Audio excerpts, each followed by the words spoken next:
tvacapulco.com presenta Libre Opinión, foro de expresión sin ataduras, con la visión siempre veraz del ciudadano. Se cumplen 70 años de la Declaración Universal de los Derechos Humanos. Nosotros todavía lo que vamos a platicar el día de hoy, y no podía faltar una mujer hoy en la mesa conocedora de los derechos humanos, ¿qué tanto hemos avanzado estos 70 años en México en la cuestión de los derechos humanos? Se ha dado la igualdad en oportunidades a la mujer, se ha respetado los derechos de los jóvenes estudiantiles, y eso lo vamos a ir desglosando poco a poquito, pero yo quisiera pasarle al micrófono que nos diera una reseña corta de lo que es la Declaratoria Universal de los Derechos Humanos al licenciado Concepción Bedoya. Por favor, licenciado, si es tan amable. Gracias, Mauricio. Y bueno, para entrar en materia, el tema que es producto de la invitación, la Declaración Universal de los Derechos Humanos, considero pertinente hacer una breve reseña para conocer cómo es que surgió la Declaración Universal de los Derechos Humanos.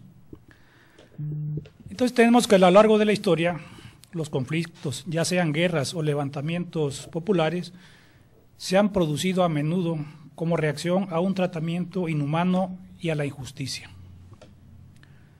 La Declaración de Derechos inglesa de 1689, redactada después de la guerra civil que estallaron en ese país, surgió de las aspiraciones del pueblo a la democracia. Exactamente un siglo después, la Revolución Francesa dio lugar a la Declaración de los Derechos del Hombre y del Ciudadano, y su proclamación de igual para todos. Sin embargo, muy a menudo se considera el Cilindro de Ciro, redactado en el año 539 a.C., como por Ciro el Grande del Imperio Aqueménida de Persia, la antigua Irán. Tras la conquista de Babilonia, fue el primer documento sobre derechos humanos. En cuanto a los virtuosos acordados por las tribus árabes, el Hil Abs Fadul, se considera que se fue escrito en el año de 590 después de Cristo, y que es considerado una de las primeras alianzas de derechos humanos. Entonces, primero hubo una proclamación individual y después una proclamación colectiva. Después de la Segunda Guerra Mundial, a la creación de las Naciones Unidas, la comunidad internacional se comprometió a no permitir nunca más atrocidades como las sucedidas en ese conflicto. Los líderes del mundo consideraron complementar la Carta de las Naciones Unidas con una hoja de ruta para garantizar los derechos de todas las personas en cualquier lugar y en todo momento. El documento más tarde pasaría a ser la Declaración Universal de los Derechos Humanos. Se examinó por el primer periodo de sesiones de la Asamblea General en 1946. Después se revisó el proyecto de Declaración sobre los Derechos Humanos y las Libertades Fundamentales y lo transmitió al Consejo Económico Social para que lo sometieran al análisis de la Comisión de Derechos Humanos de la ONU y que ésta pudiera preparar una Carta Internacional de Derechos Humanos. La Comisión, en su primer periodo de sesiones celebrado en el año de 1947, autorizó a sus miembros formular lo que denominó un anteproyecto de la Carta Internacional de Derechos Humanos. Posteriormente, esta labor fue asumida oficialmente por un comité de redacción integrado por miembros de la Comisión procedente de 8 estados, que fueron elegidos teniendo debidamente en cuenta la distribución geográfica Y el 10 de diciembre de 1948 se proclamó la Declaración Universal de los Derechos Humanos. Esto sería en breve resumen la promulgación de esta declaración. Mauricio, a mí me gustaría darle lectura, aunque sea algunos fragmentos de lo que acaba de mencionar el licenciado Bedoya, y que está asentado en esta carta de la Organización de las Naciones Unidas.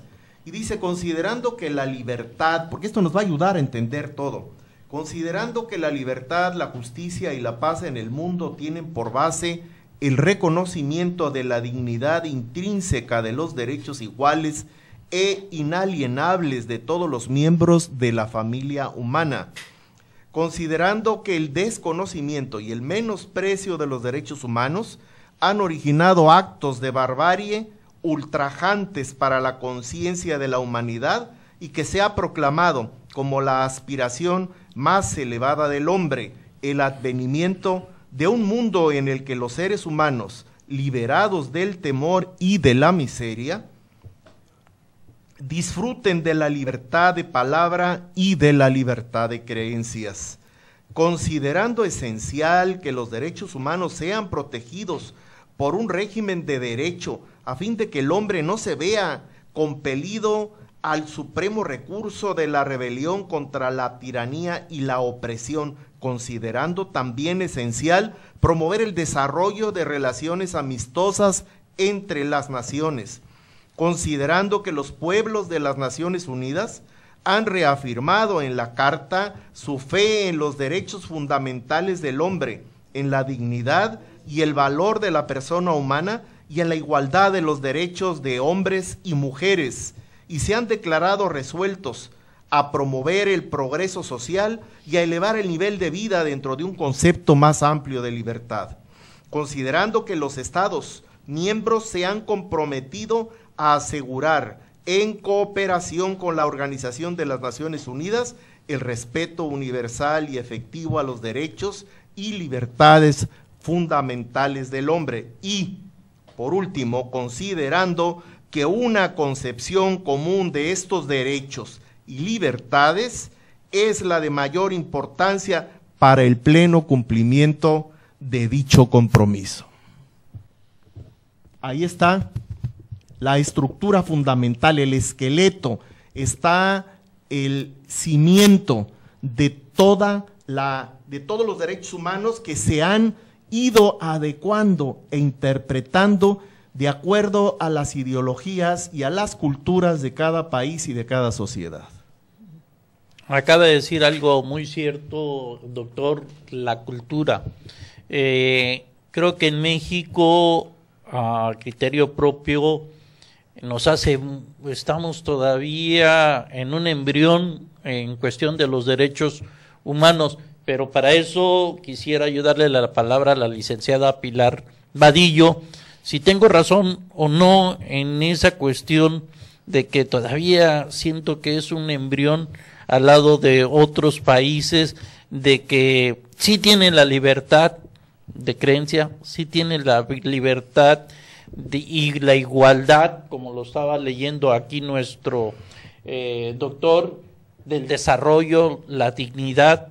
¿Todavía hemos llegado a esas etapas, licenciada? Déjame hacer una consideración antes de que hable la licenciada. Creo que es importante señalar que ella, en el Congreso, donde terminó recién de su encargo como diputada, estuvo precisamente en la Comisión de los Derechos Humanos del Congreso. Eso le da una connotación distinta a su opinión, porque no es una opinión personal, sino claro, es una posición ilustrada. Claro, claro, gracias, doctor Mayagoitia. Efectivamente, traigo en mi mano la posibilidad de un poco informarles lo que ocurrió en el Congreso a propósito de los derechos humanos, pero también el sentir de lo que, pues como representante popular recojo a través de la convivencia con mis representados en su momento, y hay una situación muy clara. Mauricio señalaba atinadamente que si tuviéramos nosotros que señalar en un estatus hasta dónde hemos evolucionado en materia de la búsqueda y el cuidado de preservar los derechos humanos de los mexicanos, aunque es un principio universal, pero localizándonos ahorita en el contexto de México es una realidad.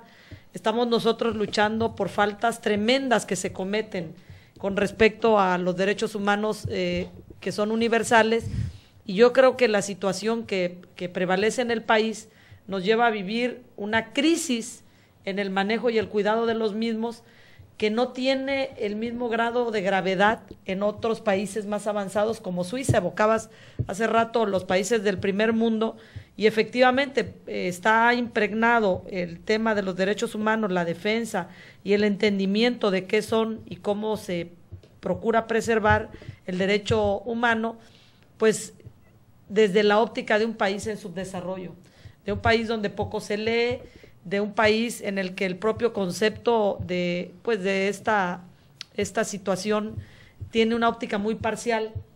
Voy a hacer un entreveramiento entre la parte legislativa y lo que he vivido en territorio. Lo que opina la mayor parte de la gente, y no deja de impactar inclusive en la vida de una legisladora, que no es más que una representante de ellos, hasta que llega al Congreso y se entera de todo el bagaje y todo el andamiaje que se ha construido en torno a los derechos humanos, en el ánimo de ir afinándolos con el paso del tiempo. La percepción es que efectivamente, aquí se comentaba, licenciado, los derechos humanos son observados a partir de las autoridades. Es decir, dice, bueno, es que no hay violación de derechos humanos entre iguales, pero hay también por parte de la ciudadanía la percepción de que entre un delincuente y una víctima no hay igualdad. Sí son ciudadanos, pero no hay igualdad, porque muchas veces el que delinque bajo las 3 agravantes de la ley, con la premeditación, con la alevosía, con la ventaja. Y la traición, le faltó la cuarta. Bueno, Ajá. ¿Qué ocurre? Finalmente encuentra a sus víctimas fácilmente, porque la víctima normalmente es sorprendida, porque cuando se violentan los derechos humanos no es una riña natural entre vecinos o entre pares, es normalmente alguien que ya tiene su estilo de vida asentado pues en la delincuencia común u organizada, y que entonces agrede a una persona que no espera ser agredida, y a la hora de la detención, si es que la hay, la óptica de la ciudadanía es ¿para qué los agarran si luego los sueltan? Hay la sensación en el pueblo de Guerrero, y lo digo porque participé en mesas de trabajo con el licenciado Navarrete Magdaleno en 2 ocasiones, la comisión, o 3, trabajó con él, pero muchas otras tantas veces nos buscaron en el Congreso para hablar de mesas temáticas que estaban totalmente impregnadas del tema de derechos humanos, y cito un dato: la desaparición de los 43 estudiantes de Ayotzinapa generó la cercanía con los padres y entender lo que ellos estaban pasando, sintiendo, y lo que ellos había significado por parte del gobierno en turno, en aquel entonces el gobernador Ángel Aguirre Rivero y el alcalde Abarca. Habían sentido ellos que ese vacío que genera la búsqueda de los derechos humanos o la protección de los derechos humanos solamente estaba atendiendo pues a los detenidos que había, porque los hay y los hubo, pero ¿dónde estaba? ¿Dónde estaba para ellos la posibilidad de sentir que sus hijos habían podido gozar de ellos? Pues evidentemente sentían una ausencia total en materia de derechos humanos focalizados a la persona de sus seres desaparecidos. Ahí es donde es muy pertinente el trabajo con la CODEUM, porque si bien es cierto, ellos traen o vienen arrastrando desde los principios, el andamiaje, el porqué de manejar y de coexistir con los derechos humanos, buscando evidentemente que las sociedades se desempeñen y crezcan en un ambiente de civilidad, y que además esto implique el respeto entre los seres humanos, pero la realidad es que hay una clara confrontación entre lo que la gente observa hacen los derechos humanos y no. Quizás sea falta de información, o a lo mejor la ha habido, pero no ha estado muy receptiva la gente, o no ha sido los canales adecuados a través de los cuales se les ha explicado cuáles son las funciones de la CODEUM. La gente escucha y te dice, pues yo oigo que la Comisión de la Verdad, pero ¿qué comisión de verdad? ¿Quién la integra? ¿Cómo la integran? ¿Qué papel juegan los derechos humanos? No lo tienen muy claro, y en tanto no lo tengan muy claro, va a seguir existiendo todavía una cantidad de ciudadanos que inclusive en algunos lugares del estado de Guerrero y del país han empezado a optar por hacer justicia por su propia mano. Yo quisiera ahí abonar a lo que acaba de decir la licenciada Pilar, pues es muy cierto, pero hemos hecho una investigación periodística, lo que hemos acercado desde 1990, cuando aquí en Guerrero, en el estado, pues ya inicia lo de la Comisión de Derechos Humanos en el estado. Hay que decir que fuimos la primera comisión en México. Es importante. La primera comisión aquí en México y en el estado. Cuando era gobernador José Francisco Ruiz Massieu. Que fue el pionero, de poner aquí la cultura de que se respetara más en la cuestión de la autoridad, porque en ese tiempo pues la Procuraduría era fácil agarrar a cualquier persona y fincarle cualquier delito. Por eso es de que lo que tú acabas de decir, que observa al delincuente, al presunto delincuente, porque hoy así se debe de llamar, y vigila si es en verdad se llevaron a cabo las diligencias adecuadas para presumir de que él ha sido un delito. Porque yo lo he alegado aquí mucho, lástima que no vino un abogado que pertenece al Poder Judicial Federal, de que se violan, la autoridad es la que viola los derechos humanos en primer forma. Solamente. Hemos visto en que con que se declare culpable, ya el juez agarra y lo sentencia.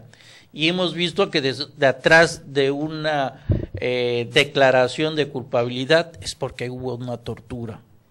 Una amenaza. Una tortura. No hay un enlace de que, bueno, se le situó en el lugar de los hechos, se agarraron ciertas medidas periciales y concuerda con lo que él está declarando. El juez agarra y hace su chamba fácil y dice, bueno, pues ya hay aquí una confesión y están así, ¿no? Y ya con eso es funcionable. No lo hemos hecho funcionable, a mi parecer, te digo, haciendo la investigación periodística, es porque parece que se fabrica los derechos humanos a modo de cada gobierno que viene cada 6 años, porque hay unos que no les importa, y el presupuesto, vigilando el presupuesto de la Comisión de Derechos Humanos aquí del Estado, pues se queda muy atrás, bastante atrás de todo lo que está pasando y vigilando en cuestión municipal y del Estado, de que es la policía preventiva, de que en una escuela se están violando los derechos del estudiante, del que el mismo DIF ha habido acusaciones de que hay violación ahí en cuestión de los niños, de los albergues, y es tan grande y tan numeroso la violación de los derechos humanos, de que creo que el primer freno que tiene ahí es su presupuesto. Para la cuestión de que muy atinadamente dijiste tú, dar la cultura de los derechos humanos en escuelas, en vecindades, en colonias, de cómo se deben de defender cada quien en sus derechos. Yo quisiera también entrar al otro punto, de que nos dijeras, licenciada Pilar, en la igualdad de trabajo. ¿Sí existe esa cultura todavía? Porque yo, para entrar así y me entiendas mejor el concepto, hay 11 ministros en el Poder Judicial Federal, y de esos 11 ministros son 2 mujeres nada más. Bueno, que nada más la capacidad la tienen nosotros los hombres, y así nos podemos ir siguiendo en cuestión de los sindicatos, del Instituto Mexicano del Seguro Social, del ISSSTE. Hay muchos frenos todavía, hay mucha resistencia a tener abierta la cuestión de los derechos humanos.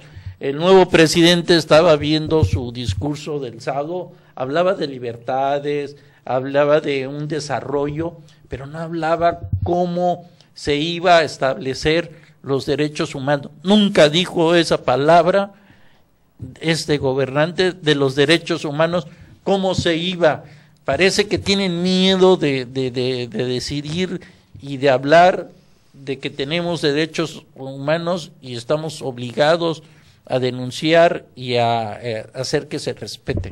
Sí. Mira, con respecto al tema de la paridad de género, yo tengo muy claro, tuve la oportunidad de que me permitieran la Red para el Avance Político de las Mujeres en Guerrero.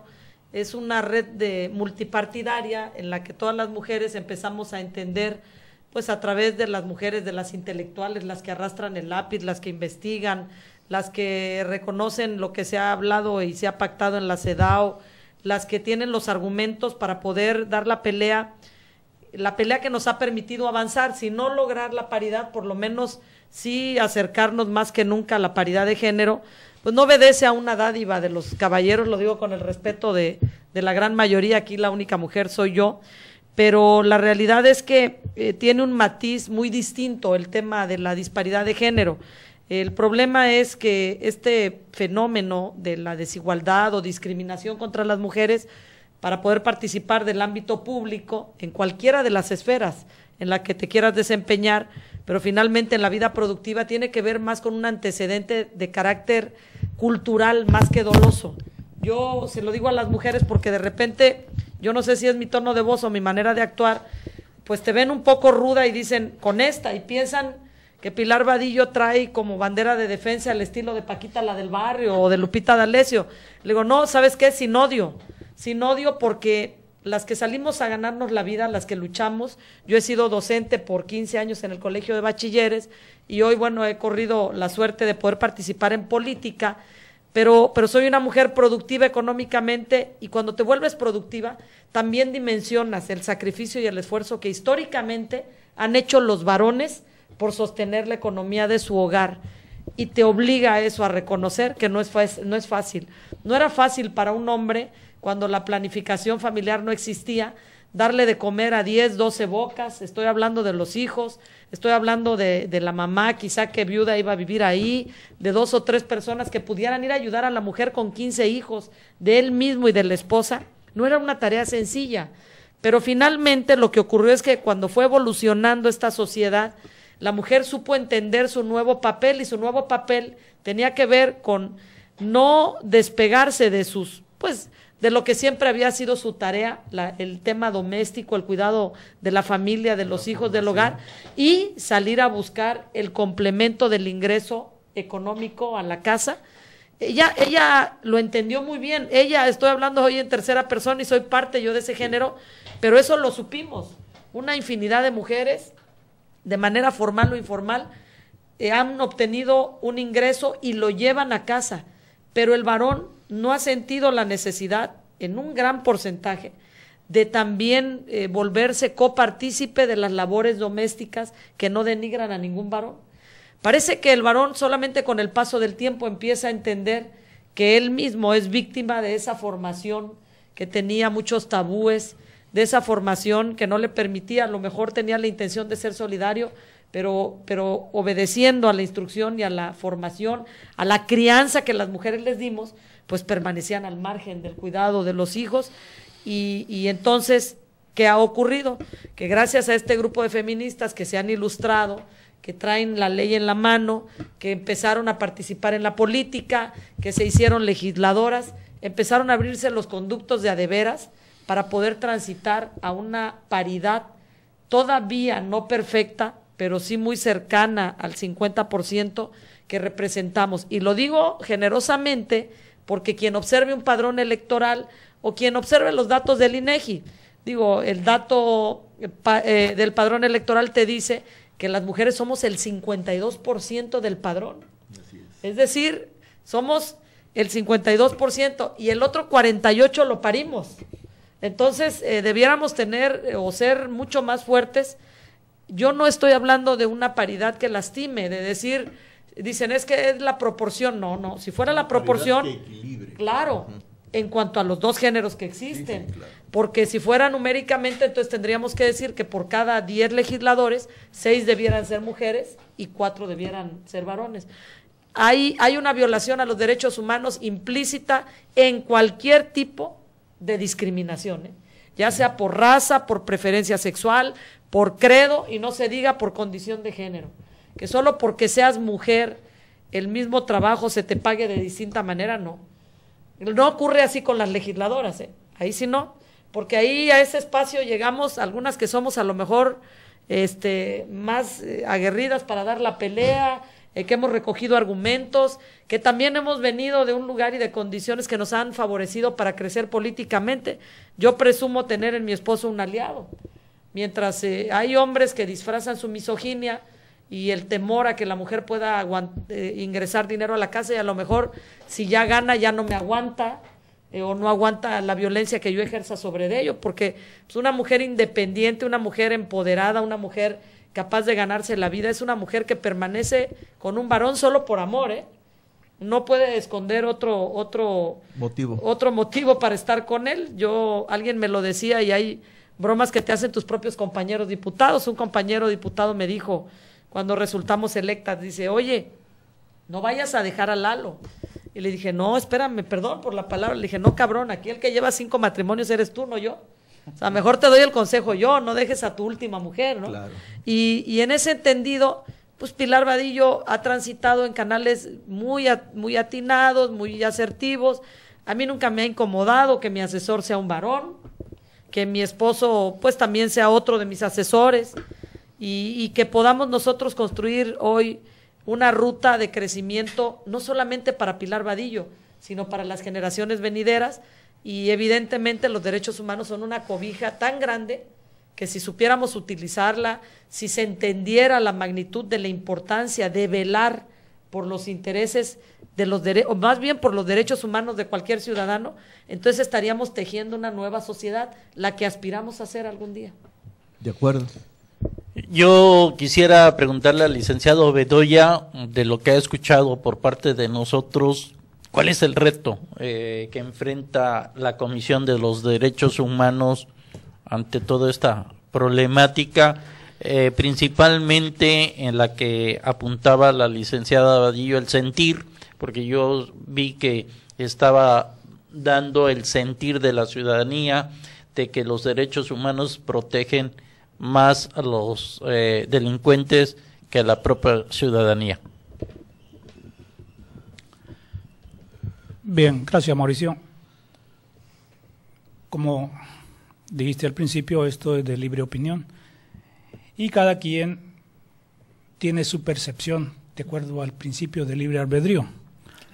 Y retomando el tema que nos reunió hoy, que es la Declaración Universal de los Derechos Humanos, tenemos que en el artículo 1 señala que todos los seres humanos nacen libres, iguales en dignidad y derechos, y dotados como están de razón y conciencia, deban comprometerse fraternalmente los unos con los otros.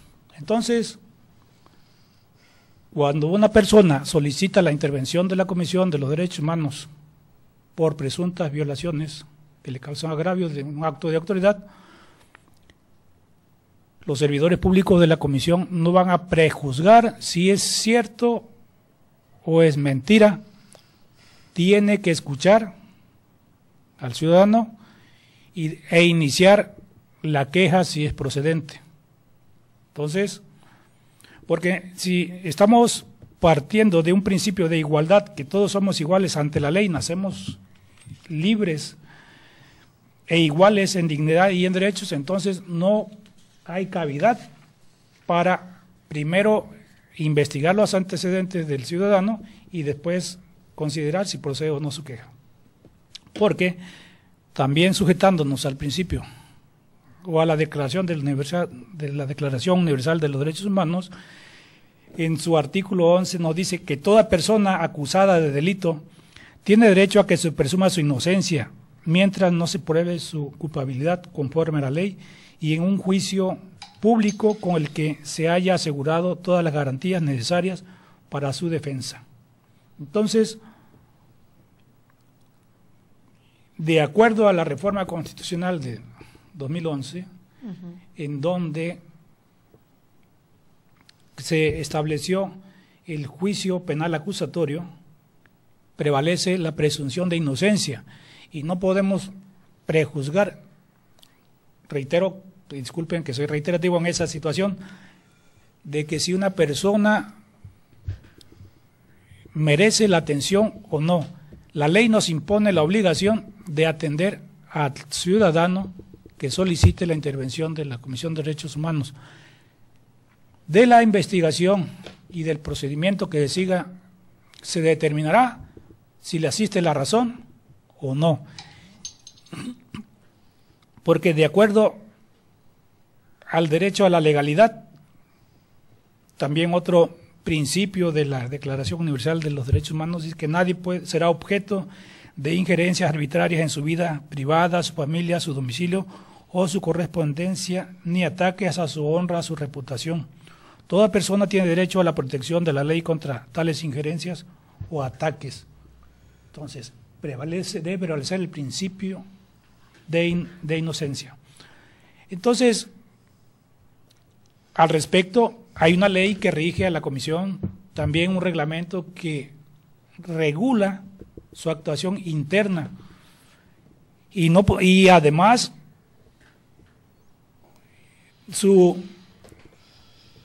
la existencia de la Comisión de Derechos Humanos se encuentra justificada en la Constitución.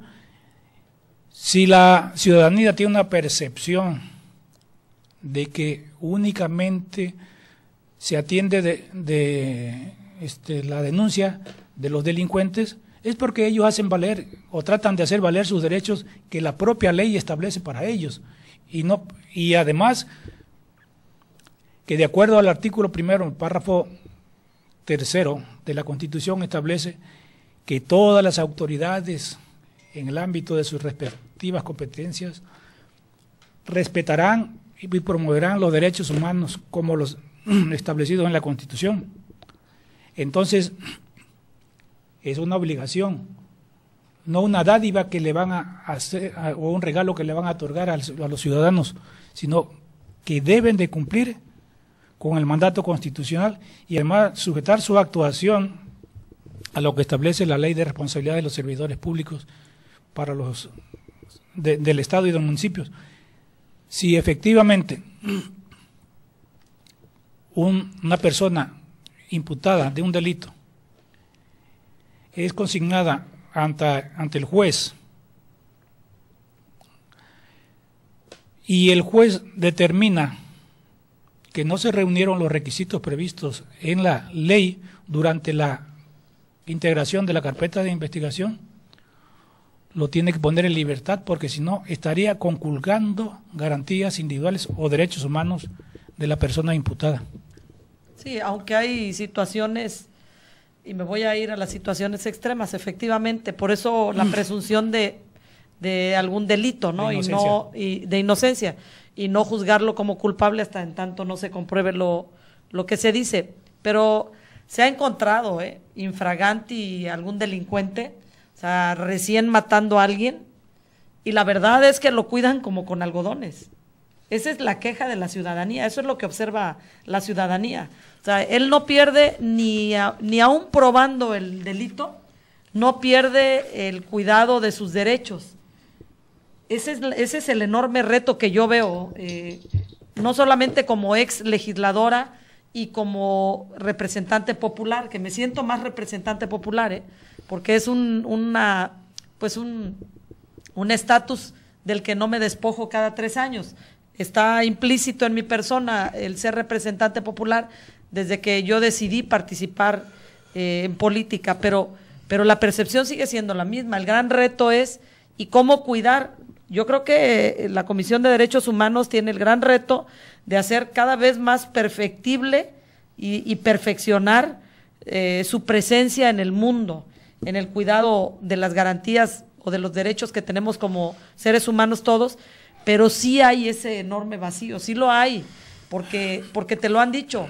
A ver, y el que acaba de matar y lo acaban de detener y que no hay lugar a dudas y que salió positivo en la prueba de la pólvora Harrison. Y que además está el arma disparada, está caliente, como dicen, y que lo vieron y que hay una cámara que lo filmó y que lo agarraron por accidente, llegaron y lo agarraron, ni así, la verdad, él pierde alguna garantía. Eso es lo que le Pero sí pregunté es al víctima. licenciado Yo te lo puedo Bedoya, contestar Bedoya, El reto. del reto Sí, que yo- tiene los derechos humanos, porque el artículo 5 de la fracción que él estaba mencionando de todos los seres humanos nacen libres, dice: nadie será sometido a torturas ni a penas o tratos crueles, inhumanos o degradantes. Escuché al el secretario del CISEN, que acaba de salir, a Navarrete Frida, que estaba diciendo que Secretario pues, de las Gobernación. torturas, secretario de Gobernación, que las torturas y aún existen en México y que son un método cotidiano en que utilizan las policías para agarrar a los delincuentes. Tenemos, y no voy a dejar de mencionar lo que tú acabas de decir, pues lo que les acaba de explotar en las manos en Veracruz, en el Estado de México también en Veracruz con lo de la muerte de la hija de la diputada, Sí. en México lo de un feminicidio, y aquí en Acapulco con la muerte de un empresario también, donde un papá y un hijo están involucrados. Entonces, adelante, doctor.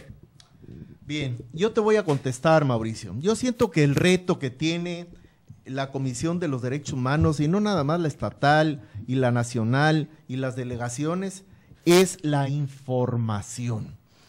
No está educada nuestra población, no tiene la información correcta, y al no tener la información correcta malinterpretan. Y aquí tenemos que separar qué es un derecho humano y qué es un delito. Un delito no es un derecho humano y un derecho humano no es un delito, son dos cosas diferentes. Hay que saber también entender lo que es el debido proceso, y también que anteriormente teníamos un sistema penal impositivo que evolucionó, que cambió, que se acordó que fuera ahora sistema penal acusatorio, en donde las reglas han cambiado, en donde la tortura es igual a libertad. Si el reo acusa haber sido torturado, automáticamente se viola el debido proceso y se le pone en libertad. Entonces, la tortura, la que existe, el remanente de tortura que existe, que reconozco no está erradicado totalmente, pero no solamente en México, en ningún país del mundo, es cada vez menor porque cada vez es menos práctico y útil. Anteriormente, una confesional era una prueba irrefutable de culpabilidad. Ahora una confesional obtenida por medio de tortura es una violación al debido proceso y por lo tanto es es libertad, significa libertad para el reo. Pero aquí nosotros tenemos que explicarle a las personas, y esa es una competencia de la Comisión de los Derechos Humanos, que haga cursos, que invite para explicar esto, que hay derechos humanos y derechos y libertades constitucionales o derechos constitucionales que caminan de forma paralela, pero son paralelos, no son lo mismo, y que en un momento dado se traslapa uno sobre otro en determinada condición, pero que aún así se puede diferenciar la característica de uno y del otro. En unos casos es la autoridad jurisdiccional la que interviene y en otro es la Comisión Nacional, la Comisión de los Derechos Humanos. Y no hay que perder de vista que la comisión no tiene dientes, es simplemente una recomendación lo que puede emitir. En cambio, la autoridad jurisdiccional emite una sentencia. Aquí es bien importante que la gente entienda que solamente pueden ser violados sus derechos humanos por una autoridad. Y la ley define perfectamente quiénes son autoridad.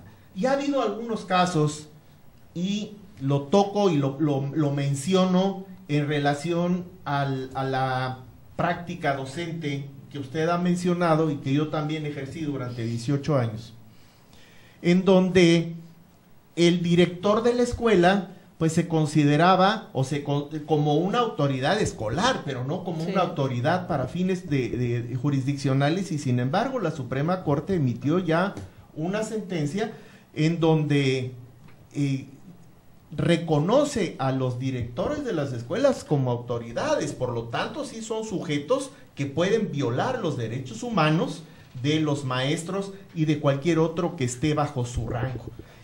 Pero si no hubiese sido reconocido como autoridad, no. En el caso de la familia, por ejemplo, la autoridad paterna, ya sea el hombre o sea la mujer, pues no puede violar los derechos humanos de los niños cuando les dice, vete a acostar, haz la tarea, termínate de comer todo eso, báñate. O sea, son actos propios de la familia en donde ni el padre ni la madre, a pesar de que son una autoridad moral, no son una autoridad reconocida por la corte o por la ley como una autoridad que pueda ser demandada por violación de los derechos humanos.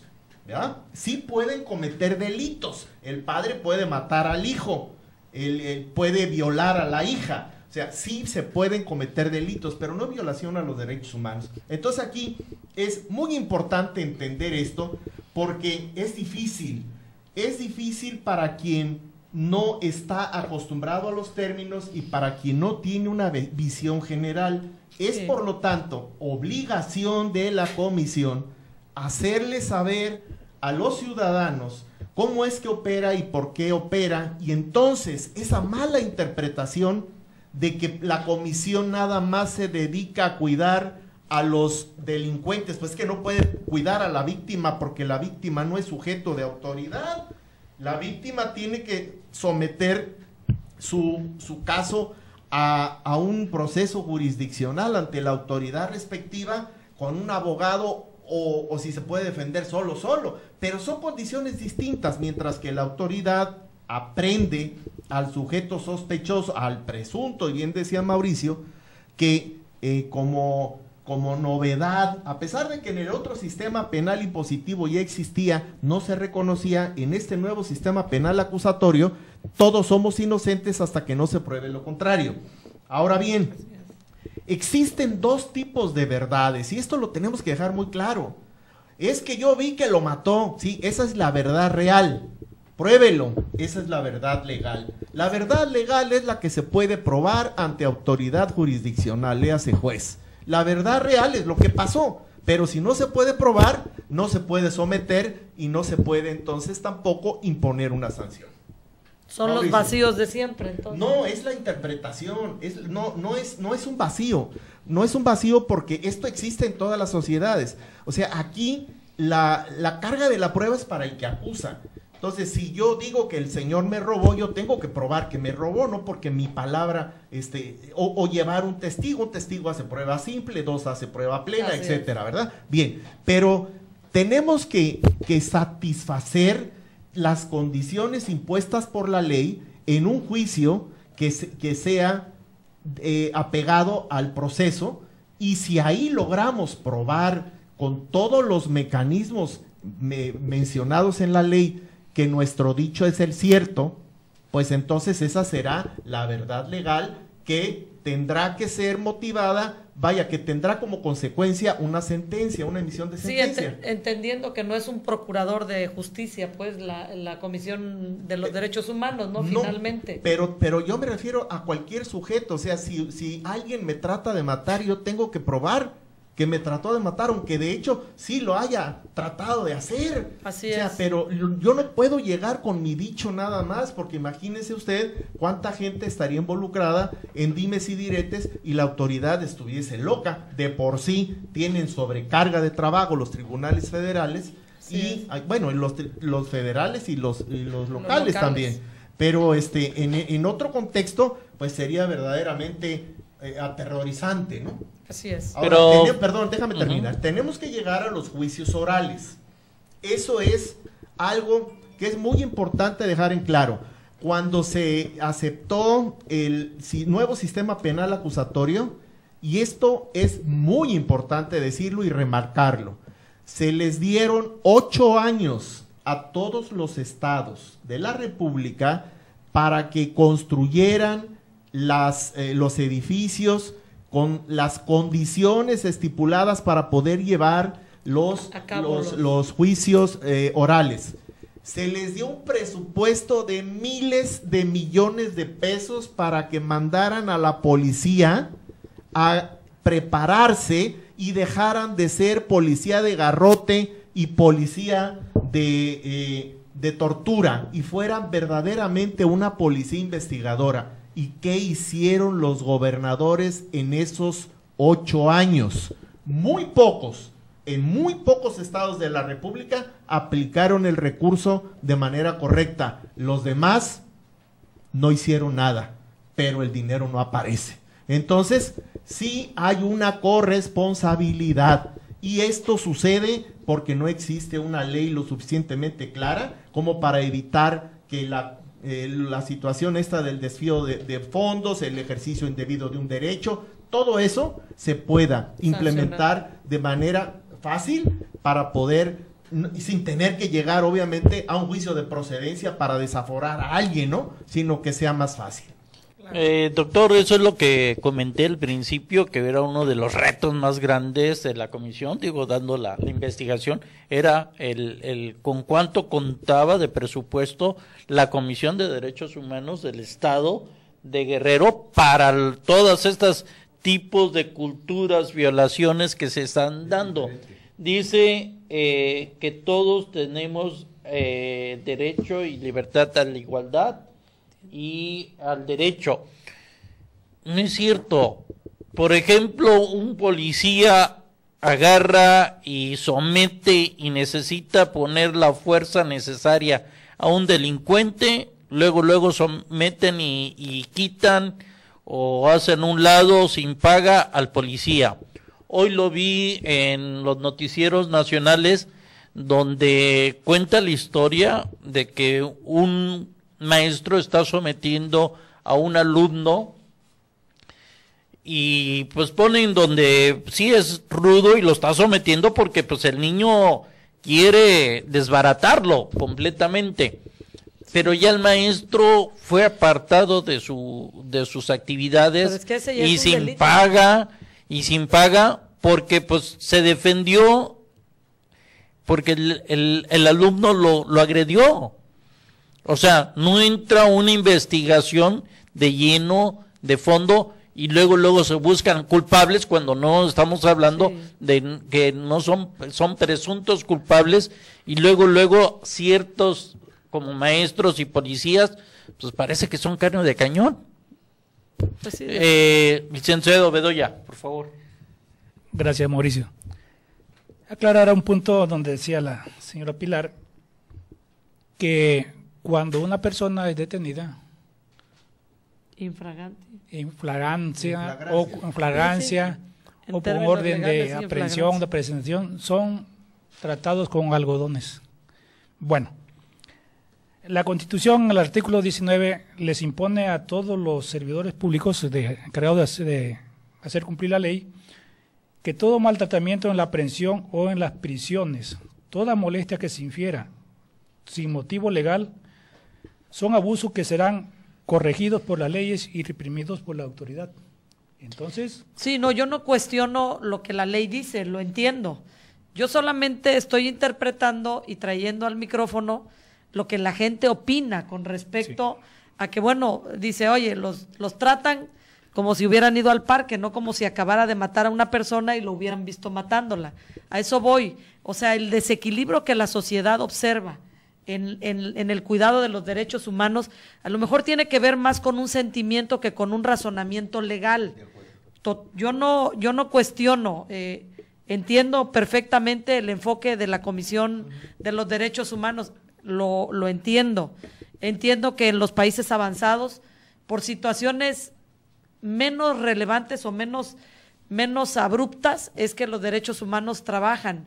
Y que en México hay pues una carga de trabajo tremenda al respecto que tiene que ver precisamente pues no solamente con la escolaridad que tenemos como nación y que no forzosamente tiene que ver con la pobreza que tengamos como nación, pero sí con la pobreza cultural, con el poco arraigo o amor a la superación personal o a la, inclusive, a ser autodidactas, toda una conducta que tenemos nosotros muy particular y que define al grueso de la población, ha permitido una serie de abusos hasta de los propios gobiernos, hay que decirlo. Sí. De ahí yo creo que tiene mucho la frase de los ciudadanos tienen los gobiernos que se merecen. Evidentemente, en otros países del mundo, las quejas de sus gobiernos parecieran una broma. Hay gente en España que se molesta porque el gobierno no termina de limpiar las calles a las 7 de la mañana. Debiera el ayuntamiento, decían en España, en un viaje que hice hace 20 años, debieran de haber terminado de lavar estas banquetas a las 7 de la mañana y no a las 8. Imagínate, uno dice pues que las laven aunque sea una vez al mes, a la hora que sea. Entonces, eso nos permite observar dónde estamos parados como ciudadanos. ¿Qué esperamos de las autoridades? Si las autoridades pues tienen la misma formación que quienes no son autoridades. Yo te lo platico, digo, yo tengo una serie de vecinos y te mueres de risa. Yo tengo un vecino que aborrece a los políticos, pero como un perro a un gato. Pero este vecino trabaja para una empresa que le da de comer, vacía la camioneta de gasolina y vende la camioneta, ordeña la camioneta de su fuente de trabajo para venderle la gasolina más barata a los vecinos y los vecinos se la compran. Guachicolero. Guachicolero a menor escala, ¿no? Pero dicen que es lo mismo el que mata a uno que el que mata a 10, ¿no? Entonces es el mismo delito, se llama asesinato, pues el robo es robo del tamaño que sea. Y entonces dices, bueno, pues ¿qué está pasando?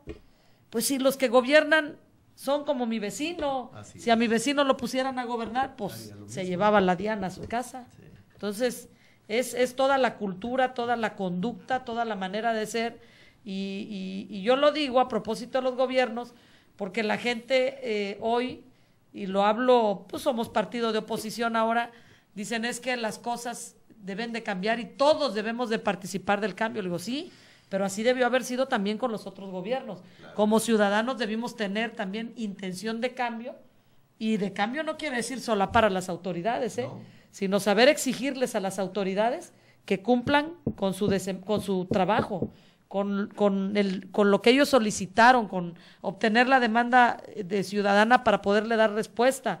Bueno, eso es lo que necesitamos con cualquier gobierno, de cualquier color, y quien tenga puesto por los ojos en un gobernante de mi partido o cualquier partido y crean que esto va a cambiar de la noche a la mañana, pues ahí me invitan dentro de un año y les voy a decir que los muertos de hoy pues son de los gobiernos en turno, local, estatal y federal, Sí. Ya no son los muertos del que se fue, son los muertos del que está.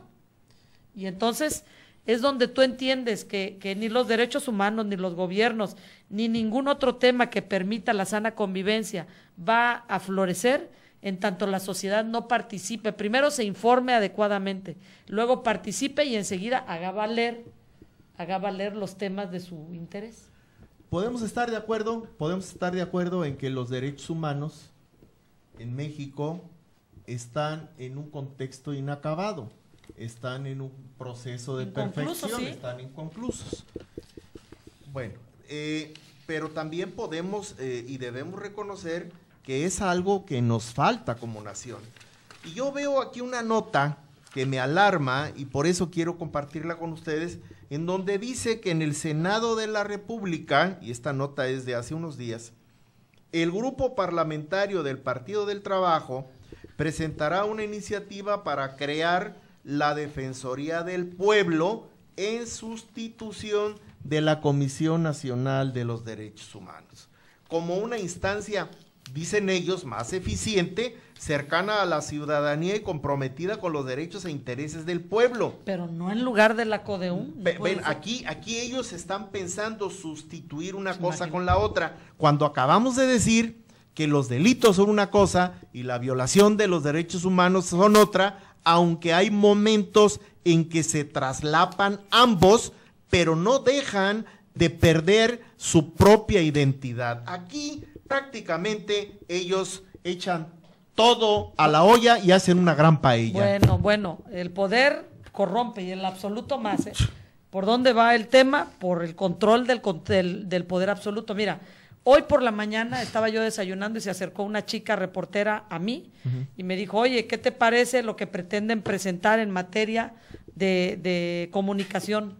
No, ¿cómo? De prensa y de libre expresión. No, a ver, platícame, le digo, me la perdí porque tuve un problemita de salud. Le digo, y me desconecté un ratito. Dice, bueno, es que hay una diputada que pretende limitar pues a los medios de comunicación, no solamente en el tema de lo que puedas tú manifestar, sino hoy quiere haber un desconocimiento en el Congreso local de Guerrero de quienes por años, ella misma me estaba dando la queja y la respuesta al problema. Dice, oye, yo soy joven, pero hay muchos compañeros periodistas que se han hecho pues en el conocimiento empírico, pero que saben lo que hacen, saben lo que es el trabajo hoy de informar. Y después de 20 o 30 años y que hoy tienen 70 años de edad, oye, han entrado al reto de participar a través de los medios electrónicos con lo que saben hacer ya, con un oficio muy bien aprendido. Y ahora, pues, llamarlos ahora como etiquetarlos como amarillistas, como si quien hubiera estudiado periodismo como tal, tuviera que ser forzosamente un periodista con ética y que los que no estudiaron, no. A ver, espérame, siempre se ha dicho que hay profesionistas. Dicen, hay títulos sin profesionistas y profesionistas sin título. Y en el caso, me dicen, no solo eso, quieren coartar la posibilidad de que algún consanguíneo en línea directa pueda tener la misma vocación que el padre, hasta prohibirlo. Le digo, bueno, hay palabras para diferenciarlo. Está la comunicación y el comunicólogo. Claro. El comunicólogo es el que desarrolla las habilidades de forma empírica, que al fin de cuentas viene a ser lo mismo que lo que hace el otro a través de una carrera universitaria. Claro, ese es el punto. Es el que fue a la escuela y el que no fue. Pero que hacen lo mismo. Y más triste es que en muchos casos quienes no tienen la formación periodística puedan tener mejor desempeño que quienes hayan ido a las aulas, ¿eh? No son todos los casos, pero sí se dan. Yo, retomando un poco lo que se decía con respecto, qué bueno es traer a mi asesor, que era una responsabilidad y que le tocaba, hay que hacer mención, digo, retomando el tema de Ayotzinapa, siempre tenemos que estar muy pendientes de en qué momento se consumaron esos hechos, siendo responsabilidad del gobernador Ángel Aguirre. Claro. Y no lo hizo, no hizo nada al respecto. Bueno, motivo inclusive de su salida, no está por demás recordarlo, pero además el gobernador Héctor Astudillo pues logró interpretar el tema de los juicios, implementar el tema de los juicios orales, Logró hacerlo entendiendo él o aplicando la etapa del recurso que él sabía y que conocía se podía llevar a cabo en el estado de Guerrero. Ya cuando Astudillo llegó ya estaba todo extemporáneo, ya todo el dinero se había acabado. Así es, sin embargo, de lo que se pudiera rescatar y lo que él pudiera hacer para implementar los juicios orales, lo hizo. Muy polémico, pero lo hizo, Sí. Ha sido un gobernador pues que ha tomado sus decisiones y que le tocó la rifa del tigre, porque recibió Guerrero como lo recibió, y vamos a ver ahora el gran reto, lo tendremos ahora a manera de muestra con otro partido en el gobierno, lo tendremos en un gobierno municipal, donde hoy lo que no valen son las excusas. Hoy no vale decir que es que 70 años, porque esa cantaleta parece la de una tía que se queja del marido desde hace 80 años. No. A ver, hoy se tiene mayoría en el Congreso local, tienen la mayoría en la Cámara Alta, en la Cámara Baja. Hoy todas las iniciativas de ley pueden transitar del presidente de la República, y si no transitan, que no le echen la culpa. Dicen que cuando la partera es mala, le echa la culpa a la cola. Entonces, yo creo que aquí lo que hay que hacer es, como ciudadanos, no solo solidarizarnos, exigirle que esté a la altura de las expectativas al gobierno en turno, Sí. Hablo de los 3 niveles de gobierno. De acuerdo. Así es. Licenciado Bedoya, ¿quieres agregar algo, comentar algo? Bueno, de acuerdo a la nota que anunció el doctor Mayagoitia, donde se pretende el cambio de la Comisión Nacional de Derechos Humanos y las de estatales por la Defensoría del Pueblo. Que entonces considero que esto es, pues, como el gobernante en turno también trata de poner en práctica sus experiencias o hacer un ejercicio, porque cambiarle el nombre como ha sucedido con la Procuraduría General de Justicia, ahora Fiscalía General, y en la práctica, pues el resultado no se ven cambios, sino solamente el cambio de nombre, pero la ciudadanía quiere los resultados. Entonces, también se habla no están proponiendo cambiar de nombre, están proponiendo sustituir. Exactamente. Sustituir a la Comisión de los Derechos Humanos, como si no entendieran que es un tema de carácter universal primero y de presencia mundial, no es un tema de la nación, o sea, podrán hacer lo que quieran en el país, en el ámbito de su competencia en el país, pero la comisión rebasa un tema local. A ver, leo la nota que nos dio, dice, desaparecer la CNDH y crear la Defensoría del Pueblo. Argumentan, Alejandro González detalló que el objetivo de la iniciativa es dotar de un marco jurídico eficiente que le permita a la institución cumplir con sus funciones y evitar cualquier atropello del Estado. En el Senado de la República, el grupo parlamentario del Partido del Trabajo presentará una iniciativa para crear la Defensoría del Pueblo. Pues el atropello lo están cometiendo ellos. Claro. ¿Por qué no dicen, en lugar de sustituir, por qué no dicen además de los derechos humanos, como nosotros crearemos además? Pues porque el poder es el poder y embriaga, ¿no? A ver, yo quisiera argumentar un poquito de esto. Sí es cierto, no es cambiar por cambiar, y se está perdiendo lo que yo dije primero, que es fundamental. Es cambiar por cambiar, pues como que no, también. No se cuida el presupuesto destinado para la dimensión que se le quiere dar, y es el problema, aparte de que no se le da dientes a la Comisión de Derechos Humanos, pues no tiene el presupuesto para desarrollar dignamente su trabajo y darlo a conocer a todo mundo. Al parecer, todos los gobiernos, todas las autonomías, las universidades, la OAGRO tiene su derechos humanos, los legisladores tienen los derechos humanos, el CINSEN tiene sus derechos humanos, pero pareciera para mí que la paloma de la paz la tenemos enjaulada. Y no sé si quieras comentar. Bueno, si tomamos en cuenta que la voluntad popular está representada por los legisladores, entonces, si ellos determinan cuál es el quehacer de la Comisión de Derechos Humanos, o en este caso la Defensoría del Pueblo, pues seguramente va a ser un ajuste al marco constitucional. Y cuando comentaban que la Comisión tiene un gran reto, efectivamente, tiene el gran reto de cumplir el marco legal que la rige.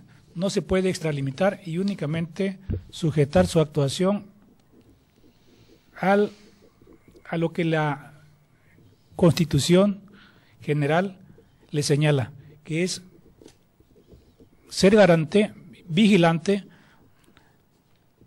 de los derechos humanos de todos los ciudadanos. Pues la comisión, por lo visto, Lic, en el país, en México por lo menos, no en el resto del mundo, en México su gran reto es subsistir y no permitir el atropello de su desaparición. Ese es el primer gran reto, porque volvemos a lo mismo. Finalmente, ¿qué hay? Hay una señal de autoritarismo detrás de una palabra tan sencilla como sustituir.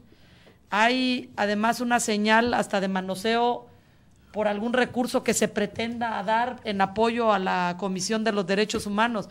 O sea, hay conductas dolosas, muchas veces al margen inclusive del presidente de la República actual, O sea, es decir, hacen las veces de sus personeros, quienes hoy llegaron bajo una circunstancia de privilegio, y digo privilegio porque pues no es un secreto que el dato nacional arroja que el presidente de la República cobijó y logró que perfectos desconocidos, hasta hombres encarcelados, ganaran una elección sin siquiera haber hecho campaña. Es decir, se cuelgan en él y en lugar de agradecer y ser prudentes o por lo menos consultar, pues con él que tiene más experiencia que la mayor parte de la clase política que hoy nos representa en distintos escaños, debiera ser más cautelosa, pero pues la novatez se muestra a todas luces, y ha habido declaraciones soeces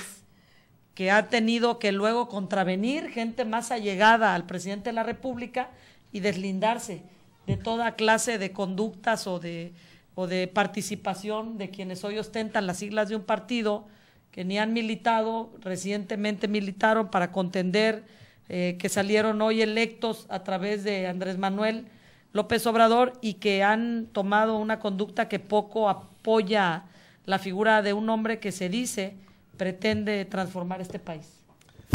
Hay quienes, los analistas políticos, denominan a esta nueva clase política como la oclocracia. Así es. O el gobierno de la plebe. Así ¿verdad? es. Porque en muchos de los casos así ha sido. Así es. No podemos generalizar. Pero aquí es muy importante que lo que dice Eliseo Bedoya, de que bueno, si es un acuerdo que se tome, bueno, estábamos acostumbrados a que en México teníamos una democracia representativa, pero ahora se ha tratado de imponer de forma arbitraria, dicho sea de paso, una democracia delegativa. O sea, yo, autoridad, no voy a tomar la decisión, la va a tomar el pueblo. Entonces, ¿para qué te elegimos? ¿Qué objeto tiene? O sea, estamos en la etapa de las consultas, pero unas consultas que están totalmente al margen de la ley.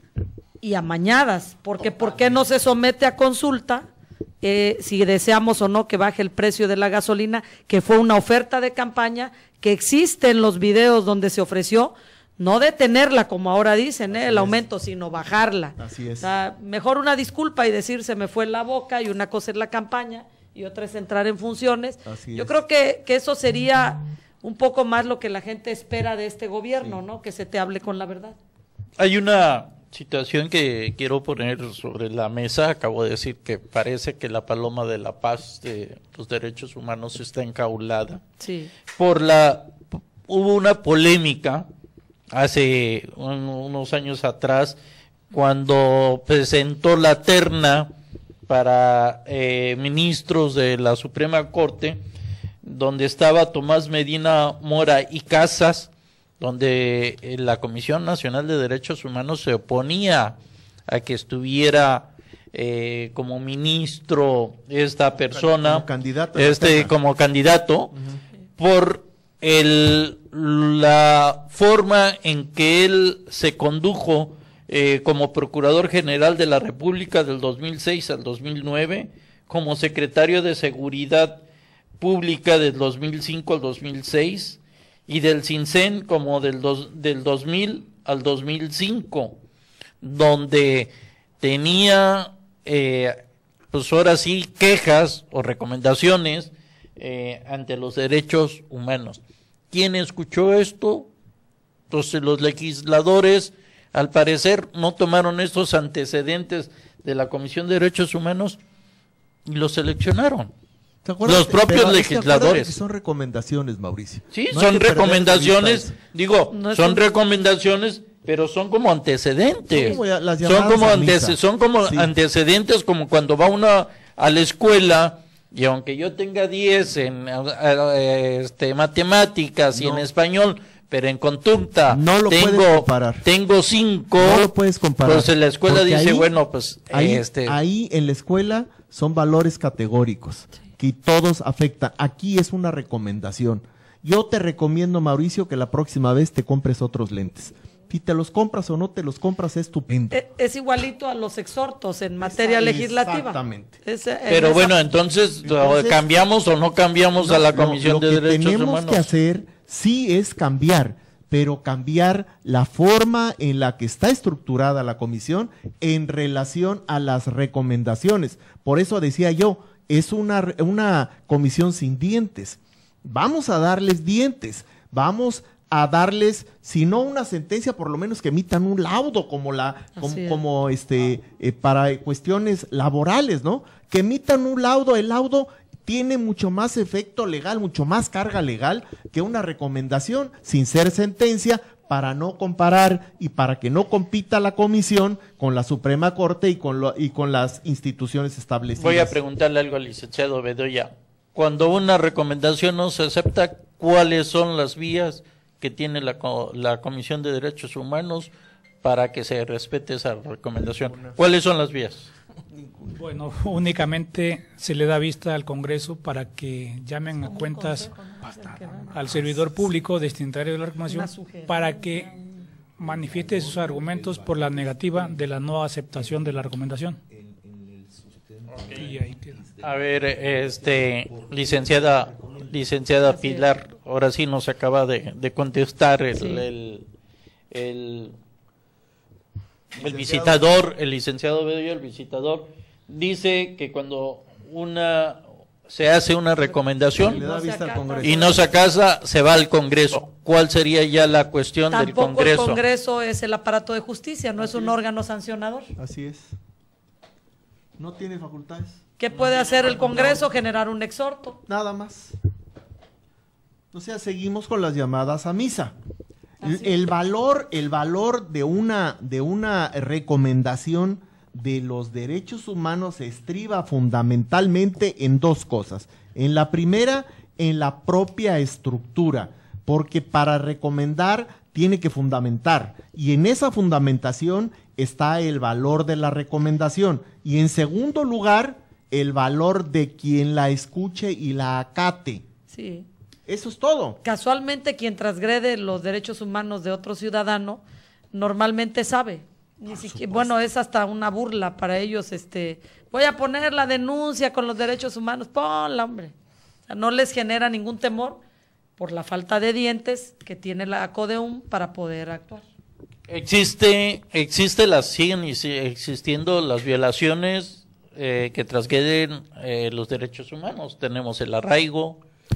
Tenemos del arraigo, también tenemos los retenes que son violatorios y se siguen dando para que la ciudadanía como que la sola presencia del ejército en las calles es violatorio de los derechos humanos. Bueno, yo no venía a hablar de eso, pero además era una promesa, ¿no? El que sí, se desmilitarizara el territorio, ¿no? Ahí está. Antes de que la ley hubiera sufrido alguna modificación, ya estaban ellos insertos en el territorio nacional. Si es un tema violatorio de la ley, fue violatorio en el gobierno federal anterior y en el actual gobierno. Bueno, las violaciones se llevan, por ejemplo, ustedes han hablado mucho de los 43 desaparecidos. Me pregunto yo, y hoy se firmó un convenio a nivel presidencial para conocerse la verdad de solamente los 43, y en mi mente pasó, nada más 43 hay desaparecidos en México. ¿Y qué pasó? ¿Qué pasó? No, lo que pregunto, el empleado de la gasolinera y cuánta otra gente. No, y hay 100,000 o no sé si nos puede dar un dato aquí el licenciado de cuántos desaparecidos hay. O sea, yo creo que ahí hay una gran desigualdad de conocer la verdad, no de los 43, es una gran sino de los grandes, de todos los desaparecidos en México que hay, porque toda la vida humana vale lo mismo. O sea, aquí no podemos tener vidas de primera y vidas de segunda, vidas que sí buscamos y vidas que no, perdón. Y delincuentes que no queremos encontrar, a ver, ¿yo a qué me refiero? En el tema de los jóvenes, y lo platiqué esa vez en esa mesa con los padres de los jóvenes de Ayotzinapa, a ver, ¿y el director de la escuela?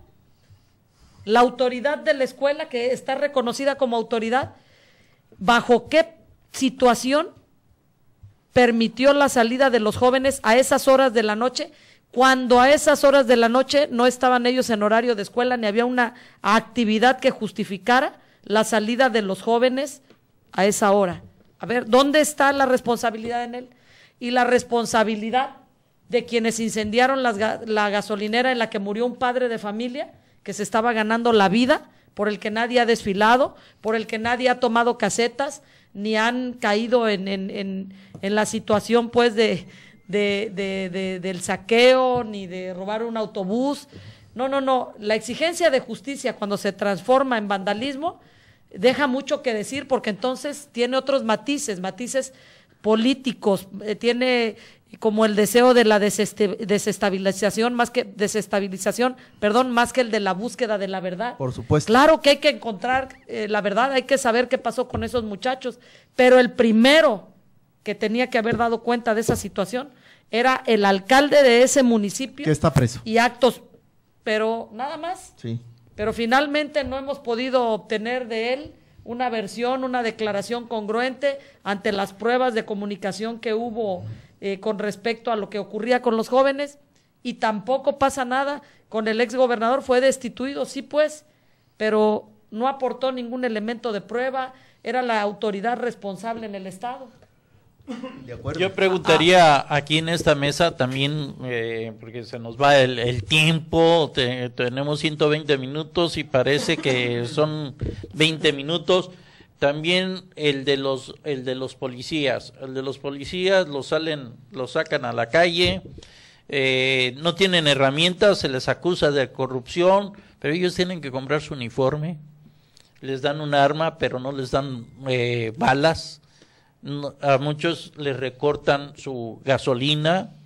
Entonces es lo mismo con lo de la Comisión de Derechos Humanos. Si no hacemos una corporación, una autonomía, y evaluamos el dinero que deben de dar y trabajar para dar y progresar esa problemática tan grande, ¿cómo es que esperemos que tenemos una buena vida igualitaria, digna y de desarrollo? A ver, cuando estuve en el Congreso me tocó vivir el recurso a través del Subsemun que se otorgó al gobierno municipal para atender únicamente el tema de seguridad, sin dejar de observar que es responsabilidad de cada municipio la prevención. A ver, si hay muchos delitos, la primera autoridad que falló fue la preventiva. Claro. Para que exista el delito y que no se haya inhibido primero falló la prevención, y ya después puedes responsabilizar a todos los demás, pero el primer responsable es el más cercano, pues es el municipio. Y esto sigue igual, y no quisiera yo que pasaran otros 2 años de gobierno y otros 3 y dijéramos esto sigue igual. Estoy deseando, lo digo de verdad, estoy deseando que al ser la primer mujer electa quien nos gobierna, al ser de mi género, demos cuenta distinta a la que han dado los varones. Estoy deseando que eso ocurra, porque finalmente vivo en Acapulco y en Acapulco vive mi familia, y yo entiendo que los procesos electorales solamente son un periodo real, por lo menos en cuanto a campañas, no en cuanto se instala el proceso como tal, en los casos federales 3 meses y en los locales 1 mes. O sea, ese tiempo ya quedó en el olvido, ya quedó atrás. La vuelta a la página hay gobierno y hay que ver qué tipo de gobierno vamos a tener, o vamos a vivir lamentándonos y castigando. Ya me falló este partido, ahora voy con otro. Y si no cambiamos como sociedad, vamos a tener a todos los partidos gobernándonos y viviendo en el enojo y con la misma situación de inseguridad, de desempleo, de falta o carencia del agua o el no tandeo adecuado. Ojalá esto cambie. Es muy pronto, pero no hemos visto ahorita, la verdad, gran avance. Licenciado Bedoya, te hemos tenido muy callado, has escuchado bastante, te dejo el micrófono para que abundes en lo que tú has recopilado. Gracias, Mauricio. Bueno, cuando mencionas el trato diferenciado que reciben los policías, realmente es alarmante, pero todo tiene su origen también en el marco legal que no sea adecuado para ese sector de la población. En el artículo 123, párrafo o fracción 13, habla que los policías ministeriales, municipales o de cualquier corporación no tienen derecho a la reinstalación cuando son despedidos, si acaso a una indemnización. Entonces, también no se les da, no se les da efectivo los derechos a la seguridad social. Algunos tienen que comprar el uniforme, su calzado, y además les piden alguna cuota para que los mejores espacios, por ejemplo, los agentes viales. Entonces, y si denuncian, inmediatamente causan baja. Entonces, la necesidad de tener una fuerte fuente de ingresos que significa la manutención de sus familiares, los obliga a ser víctimas de explotación laboral. Entonces, es en donde debe entrar la visión de los legisladores, de hacer reformas incluyentes, en este caso a este sector de la población, porque no se le está haciendo efectivo el derecho a la seguridad social y el derecho al trabajo en igualdad de circunstancias. Y que tuvieran la garantía de que si no se les dota de las herramientas necesarias para su trabajo, puedan manifestarse sin represión alguna. Sí, totalmente de acuerdo. Hay en el aparato legislativo todo un bagaje y una situación, hay tantas leyes por adicionarse y tantas iniciativas de ley por crearse como los temas mismos de la población. Es decir, efectivamente el reto es ir afinando todas las leyes a fin de que esto permita armonizar y establecer obligaciones que generen en los ciudadanos que participan pues de algún trabajo las condiciones idóneas de trabajo. Eso es una tarea que nunca va a concluir y creo que hoy es el reto de la 62ª legislatura local en el estado de Guerrero y evidentemente quizá alguien aborde los temas con respecto a estos trabajadores y pues hay muchos que están siendo violentados en sus derechos humanos y laborales. Uno de ellos es el tema de Capama, lo dije yo en la comparecencia en su momento, pues los pobres hombres que se meten a desasolvar y los varilleros que les llaman, muchas veces en truza se meten. Condiciones insalubres. Ni siquiera un traje de plástico confeccionado sin visor, a la buena de Dios se meten a los drenajes, descalzos, a exponerse a una dermatitis, a una parasitosis. Ni cubrebocas. Nada. En truza se meten los pobres hombres a bucear y con los peores salarios. Bueno, claro. No nada más los de Capama, los bomberos no tienen los equipos necesarios, los tanques de gas para meterse donde hay bastante humo, pero yo sí quisiera seguir tocando porque es lo de derechos humanos, el presupuesto que no existe el adecuado para que se dé en pleno desarrollo estas facultades, porque lo he visto de cerca, he visto cuando han tenido que salir ellos, cuando hay una gente pobre, discapacitados, pues salen a atenderlos, los llevan a Kentucky, les invitan un refresco, y eso es también parte, no sé si tengan ustedes presupuesto o es parte de, tienen que ponerle ahí de su sueldo, la papelería, las plumas, el transporte, la gasolina, todo lo que conlleva llevar los derechos humanos a la casa de cada quien. Ahora, las recomendaciones sí sirven, y te lo digo con conocimiento de causa. Hablaste del Suxemún, donde abarcaba lo de las policías y para colonias ya detectadas como las más peligrosas, que era uno de la Progreso, sí, el Centro Zapata, Renacimiento, se hicieran canchas para que los jóvenes tuvieran libertades y otro tipo de focalizado cuestiones. al puro tema de la seguridad, era el destino de esos dineros. Sí, pero también del Sucsemun Sí. se basaban porque se hicieron los estudios y etiquetaron cierto dinero para que se ampliaran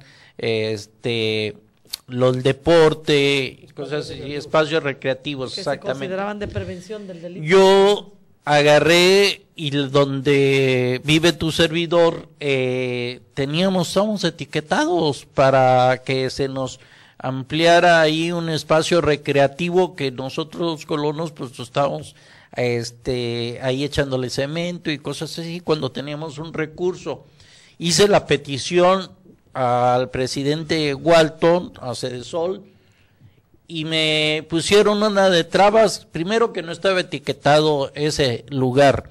Recurrí a la Comisión de Derechos Humanos, donde se nos estaba negando un presupuesto, se hizo la investigación y recayó una investigación y una recomendación a Walton, al licenciado Walton, donde también demostré que ese recurso se lo estaba llevando a la zona poniente donde no estaba etiquetado. Estaba tratando de poner ahí centros recreativos cuando no era prioridad porque era la Progreso, el centro, Petaquillas, Renacimiento, Zapata. Ya estaban delimitadas las áreas. Estaban bien delimitadas las áreas, de la Progreso era donde estaba la unidad deportiva hasta donde está casi lo que es la fiscalía. Entonces, él no lo tomó. Cuando llega el próximo presidente Bodio, volvemos a intentar y sí, se sacó el recurso y sí se hizo la cancha. También es parte de la comunidad estar siendo vigilante de esa situación y nosotros aportamos todo lo que teníamos que aportar, que estábamos dentro de esa etiqueta y de ese dinero, pero se nos retrasó 3 años para llegar a tener una cancha digna. Finalmente tuvo finalmente un final feliz, pero a medias, a medias. Pero esas son las situaciones en que se está tratando de retrasar, que yo lo veo de retrasar, de que se lleve despacito la cuestión de los derechos humanos. Es un gran reto de que las autoridades lo acepten como son. Licenciado. Un último comentario, por favor, antes de cerrar el programa a manera de síntesis, por favor. Bueno, con la esperanza y el anhelo de que el actual gobierno y los próximos retomen los principios de la Declaración de los Derechos Humanos, Declaración Universal de Derechos Humanos, y que ese proyecto de la Defensoría del Pueblo sea solamente también retomando el principio del origen del Ombudsman en Suecia, que se refería efectivamente al defensor. El Ombudsman era el defensor del pueblo.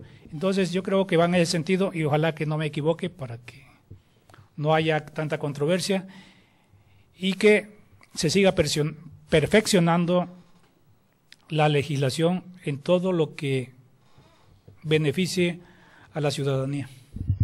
Pilar, por favor, en el mismo sentido. Yo también reconocer al gobernador del estado, Héctor Astudillo, como un hombre, la verdad, amigo de los derechos humanos, como un hombre cuidadoso en el manejo de los derechos que tiene cada ciudadano, pero por supuesto como un gran aliado al que la CODEUM seguramente todas las veces que le ha demandado la cercanía ha podido tenerla. Yo recuerdo muy bien en mi tiempo como legisladora, que concluyó agosto, hace apenas unos meses, siempre en ocasiones que teníamos oportunidad de ver al gobernador en algún lugar, nos aseguraba que caminar de la mano del licenciado Navarrete Magdaleno y estar pendiente del tema de los derechos humanos era un tema muy sentido y muy atinado a atender.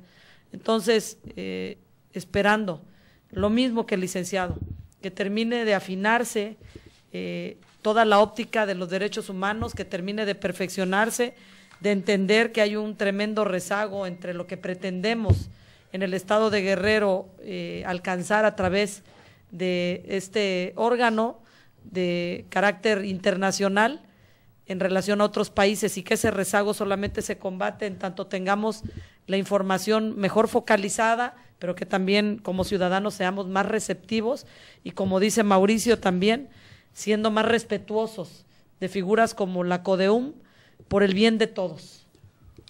Gracias, Pilar. Mauricio, por favor.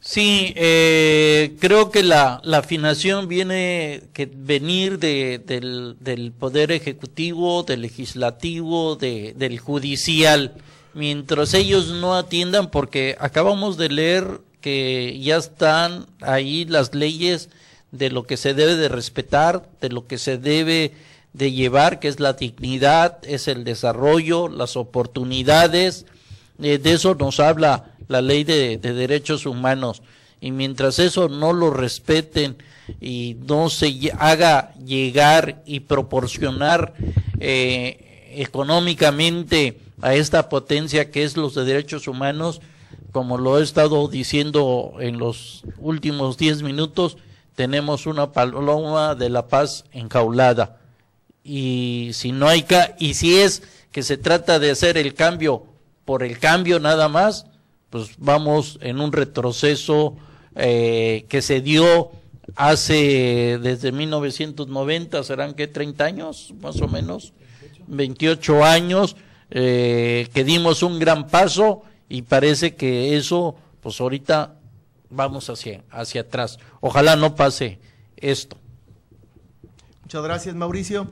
Antes de cerrar el programa, yo quisiera hacer un exhorto, una invitación para que las instituciones educativas, los partidos políticos, los gobiernos establecidos, la misma Comisión de los Derechos Humanos y cualquier otro particular esté comprometido con el desarrollo del país y sobre todo con la difusión de la cultura, se aboque a organizar foros en donde se le informe a las personas qué es la Comisión de los Derechos Humanos, qué son los derechos humanos, la diferencia que tienen con los delitos, cómo funciona cada una de ellas, y en fin, hasta dónde son los alcances, para que no haya estas malas interpretaciones sociales en donde la misma gente se queja de que la Comisión Nacional de los Derechos Humanos protege, y lo digo entre comillas, a los delincuentes y olvida a las víctimas, cosa que no sucede así. Simple y sencillamente hay que entender cómo es que funciona. ¿Quieres decir algo más? Algo último nada más, que no nos equivoquemos y digamos que es la libertad que tenemos y la confundamos con el libertinaje. Ok, bien, pues yo les agradezco a nuestros invitados de la tarde de hoy, a la licenciada María del Pilar Vadillo Ruiz, exdiputada, su presencia. Muchas gracias, y le hago públicamente la invitación para que nos acompañe en futuros programas. Claro, también le agradezco al licenciado Concepción Bedoya Vega, visitador de la Comisión Estatal de los Derechos Humanos, Delegación Acapulco, quien en esta ocasión nos acompaña, representando al licenciado Ramón Navarrete Magdaleno, quien es presidente de esta comisión en el estado de Guerrero, su presencia la tarde de hoy, pero sobre todo quiero agradecerle a usted que nos ha permitido entrar a sus hogares, invitarlo a que nos acompañe una vez más el próximo martes a las 18:06 de la tarde en un programa más de Libre Opinión. Hasta entonces, que tenga usted una espléndida semana. tvacapulco.com presentó Libre Opinión, foro de expresión sin ataduras, con la visión siempre veraz del ciudadano.